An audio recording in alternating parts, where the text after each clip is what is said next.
Okay, so we're just downtown at a multi-purpose complex over the road there, which you can see just behind me. This is actually quite a strong building. You can see it's fairly, on the outside, the construction of it is fairly stable, hasn't been too badly damaged from Irma, but the big problem is that the roof has had a big section of roof that has blown away from Irma. You can't see it just now because it's above, but there is a big section of the roof missing. The problem with that is that when the wind gets in, there's a chance that it can rip the rest of the roof off. This shelter is really critical. There's at least 20 or 30 people in there already, with capacity for a bit more. So we're going to do what we can to try and secure that gap in the roof as quickly as possible. We've only got a couple of hours before we've all got to be indoors. The wind already picking up a little bit. So we're going to get in, we're going to assess the situation. We've got full expertise at Team Rubicon UK and Servon with this sort of damage and building construction. So we're going to see what we can do and do as much as we can before we get ourselves indoors as well. I'm not sure how clearly you can see, but behind me this is a multi-purpose sports centre which was used as a shelter during Hurricane Irma, and it's got about 30 people here already. We're expecting another 60 or so to arrive in the next hour or so, ready to hunker down and try and ride this storm out. The problem is that Hurricane Irma tore a big section of the roof off, so that's lots of roofing tiles. The corrugated iron is just missing, and so it's obviously not a stable roof at all. It's not a secure building at the moment. Obviously it's a really difficult situation because Irma has already hit just a week ago, and this is the second Category 5 hurricane to hit in 10 days. So the damage is extensive all over the island. The place is destroyed, devastated. There's debris everywhere, there's cars rolled, boats overturned, houses flattened.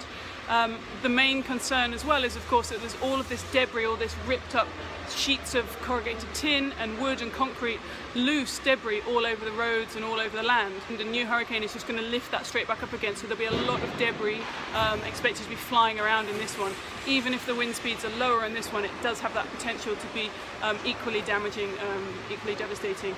We're getting mixed reports and updates all the time as to how strong this second storm, Maria, is going to be, whether it's going to be anywhere close to Irma, but having seen the damage that Irma did, and no one was expecting that, people here are preparing for the worst, and we're just doing what we can to make sure that people are as stable as possible.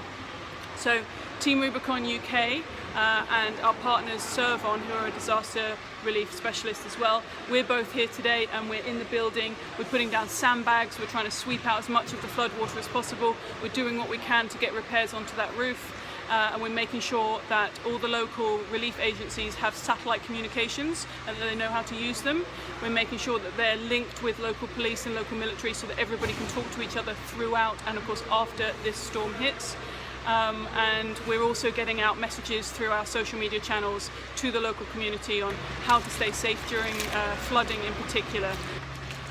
So we are also trying to sort out a water pump to try and clear some of this water so that throughout the day and night over the next 24 hours this water can be kept at a low level as possible, and we're putting down the sandbags that you might be able to see behind me to make sure that water doesn't get into the main area where the people are going to be staying for the next day or so to ride out Storm Maria. There is of course a lot of anxiety because Irma is still so fresh in everybody's memories and people are still a little bit in shock. Most of the people behind me here that you can see, they've lost everything already. Their homes are gone, their belongings are gone. They're already in very dire straits, and they're heading into another Category 5 hurricane. So this is not a great situation. Our preparations at Team Rubicon and Servon UK had already been doing in the time between Irma and now the second one, were already well underway. There was a really big push over the last couple of days. As soon as we found out that Maria was coming in, there's been a big push to get the aid out to the districts and the communities that need it most. So we've managed to distribute about 10 tons of aid already out through those communities, so that people now that are bunkering down in their local areas do have some food, they've got water, they've they've got blankets, whatever we were able to get out. That means that they'll have enough to survive the next sort of 24, 48 hours, but of course we're going to need an awful lot more building supplies, construction materials, food, water, diapers, animal crates, anything that will help these people get back on their feet as quickly as possible. We also have a team of 38 more Team Rubicon volunteers heading out to Barbados in the next 24 hours or so. They will be waiting in Barbados with our logistics team. They're going to be on the first available flight that opens up as soon as Maria has passed. So then we're going to have 38 more men and women from Team Rubicon and Servon, our partners, on the ground in the BVI, and they are ready. We're getting everything ready for them as well. We're getting materials and all of our tasks and logistics organised at this end, so that when they get here we can just expand our current efforts and do even more than we're already doing. So we're really looking forward to having those guys out, but obviously we need as much support and funding as possible to help us to assist these guys in the local community doing a fantastic job. So people still need to be donating, people still need to be giving cash, supplies, whatever they can do to help these islands. These guys have been through an astonishingly difficult time already. The last 10 days or so for them have been an absolutely horrific nightmare.